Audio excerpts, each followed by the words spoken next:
Hello, St Werburghs Nursery to School. It's really lovely to see you today. I'm going to read you the story of Little Red Riding Hood. Once upon a time, there was a little girl called Little Red Riding Hood.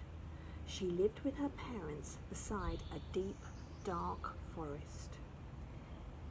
In a cottage on the other side of the forest lived her grandmother, and in the forest there lived a big bad wolf. "Grandmother's poorly," said Little Red Riding Hood. His mother one day, "Please take her a cake, but don't stop on the way." So Little Red Riding Hood set off through the deep, dark forest. She looked all around. There wasn't a sound. Then who should she meet but the big, bad wolf. "Good day, my dear," growled the wolf with a big, bad smile. "What are you doing here?"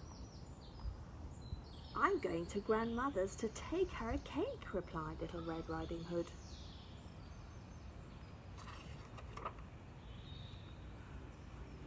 The wolf had a plan. "Wouldn't your grandmother like some of those flowers?" he smiled. "What a good idea," said Little Red Riding Hood, and she stopped to pick up a big bunch. Meanwhile, the wolf sped ahead through the deep, dark forest. At last, he arrived at Grandmother's cottage. "I'm hungry," thought the big, bad wolf, licking his lips, and he knocked at the door. "Hello, Grandmother," growled the wolf. "It's Little Red Riding Hood." "That sounds more like the big bad wolf," thought Grandmother, and she crept quickly under the bed. The wolf went in. He looked all around, but there wasn't a sound. Then his tummy rumbled. "No one's here," he grumbled. "Never mind, Little Red Riding Hood will be along soon." Quickly, the wolf put on Grandmother's dressing gown and nightgown.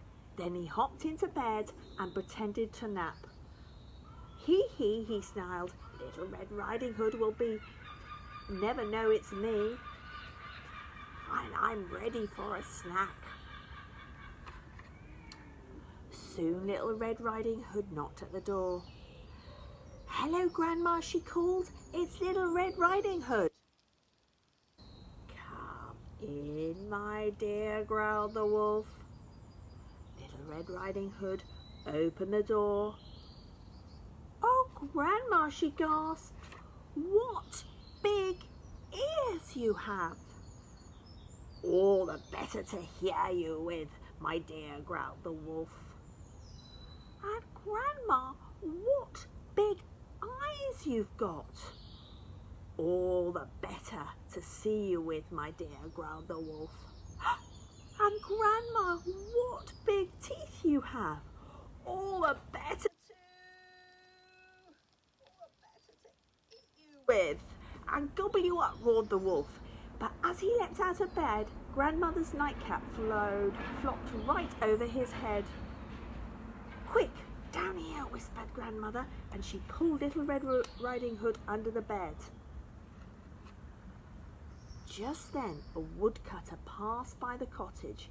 He heard a growling and a howling, and he dashed inside. With one swoosh of his axe, he killed the big bad wolf. The woodcutter looked all around, but there wasn't a sound. And then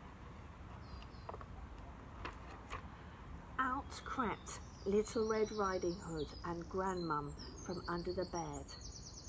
And Little Red Riding Hood said Mother was right. I'll never stop again on my way through the forest. The end. Thank you so much for listening, and we look forward to seeing you soon. Bye.